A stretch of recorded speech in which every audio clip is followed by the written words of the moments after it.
Bonjour, ravie de vous retrouver dans cette nouvelle vidéo.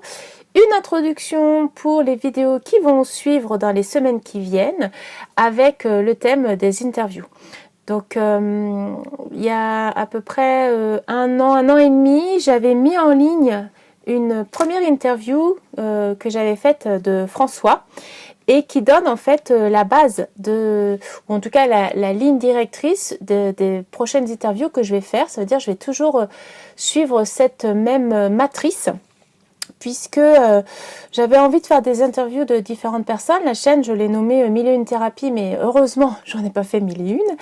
Et je me suis dit que ce serait bien d'avoir le parcours d'autres personnes et de pouvoir avoir aussi, eux, ce qui les a les plus aidés, les démarches, pas seulement que des thérapies, mais les démarches, les choses ou les rencontres qui les ont les plus marqués, les plus aidés dans leur cheminement. Et donc je trouvais que l'interview c'était une bonne base. Ma question était juste de trouver un fil conducteur qui pouvait être reconductible d'une interview à l'autre et qui fasse sens par rapport au thème de la chaîne. Et donc j'ai eu l'idée de m'inspirer d'une technique que j'avais découverte dans le livre Guérir de David Servan-Schreiber, où en fait il expliquait qu'il y avait une façon en fait, pour les médecins, on s'était rendu compte que les gens, quand ils traversaient quelque chose de difficile, ce qui les aidait le plus, c'était pas tant d'avoir des conseils ou quelqu'un qui les aide, c'était d'être vraiment écouté. Et qu'un médecin qui prenait vraiment le temps de leur poser les bonnes questions et de juste les écouter, et ben en fait, les gens se sentaient allégés après la séance. Et donc, il donnait une sorte de fil conducteur à suivre pour aider justement les gens, nos amis ou d'autres personnes qu'on pourrait rencontrer qui nous partageaient une difficulté ou qui nous partagent même au corps aujourd'hui, pour pouvoir en fait les écouter et qu'ils se sentent écoutés et aussi qu'ils sentent qu'on leur laisse leur pouvoir et qu'on n'essaye pas justement de leur donner un conseil ou de leur dire ce qu'ils doivent faire, mais de plutôt s'intéresser à comment eux, ils font dans cette situation. Et donc cette technique, ça s'appelle ELF, E-L-F-E. Donc c'est un sigle pour donner un peu le premier mot par rapport à la question que l'on peut poser à la personne et qui peut l'aider à se sentir écouté et aussi à regarder la situation sous un autre angle. Et donc E, c'est pour événement. Donc, quel est l'événement qui a provoqué ce conflit ou la situation. Ensuite, le L, c'est pour qu'est-ce qui a été le plus difficile ou qu'est-ce qui est le plus difficile pour la personne. Ensuite, le F, c'est qu'est-ce que vous avez fait ou qu'est-ce que vous faites. Et le E, c'est quelle est l'émotion, quelles sont les émotions qui sont là pour vous.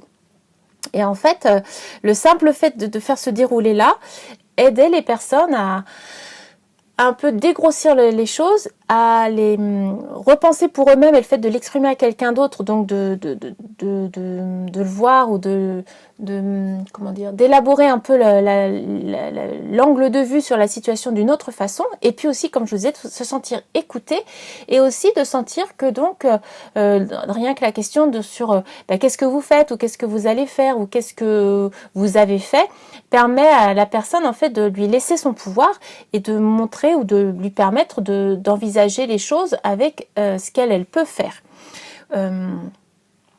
Peut-être la question pourrait être aussi qu'est-ce que vous pouvez faire dans cette situation, par exemple. Et du coup, je me suis dit que j'allais adapter cette approche dans les interviews et prendre chaque tranche de la vie en fait en posant un déroulé de questions qui ressemble à ça en fait.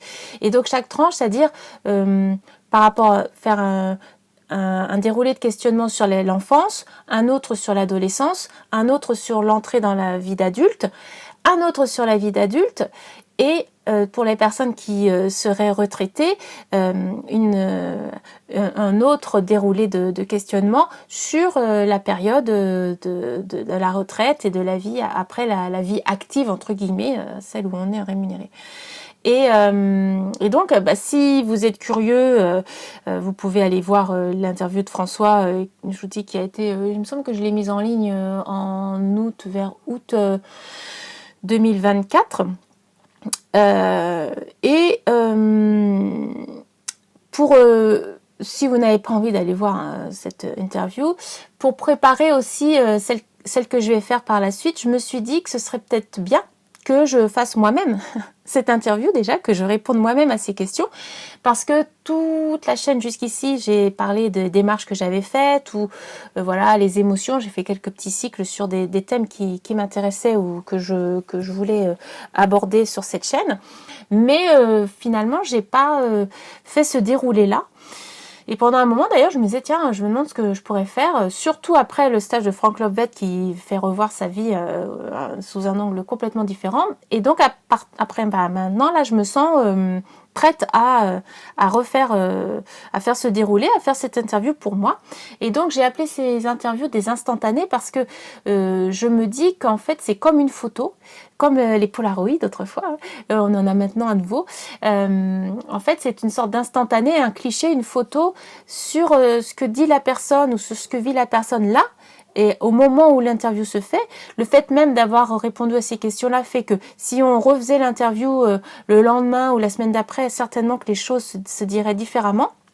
Peut-être même les événements seraient différents. Voilà, c'est juste en fait l'idée que c'est pas gravé dans le marbre, c'est vraiment une façon de, on marque en fait, c'est un arrêt sur image à un moment donné, et à ce moment donné-là, la vision que chaque personne va avoir sur son parcours.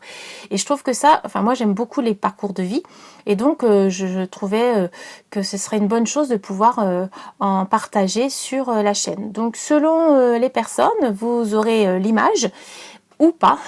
Certaines personnes n'ont pas forcément envie qu'on les voit à l'écran, et du coup il y aura une image sans doute fixe avec simplement l'audio pour entendre le déroulé de l'interview. Donc l'interview risque d'être comme celle de François, relativement longue, voilà, entre sans doute une demi-heure, 3/4 d'heure, ça dépend après de ce que les personnes ont envie de raconter.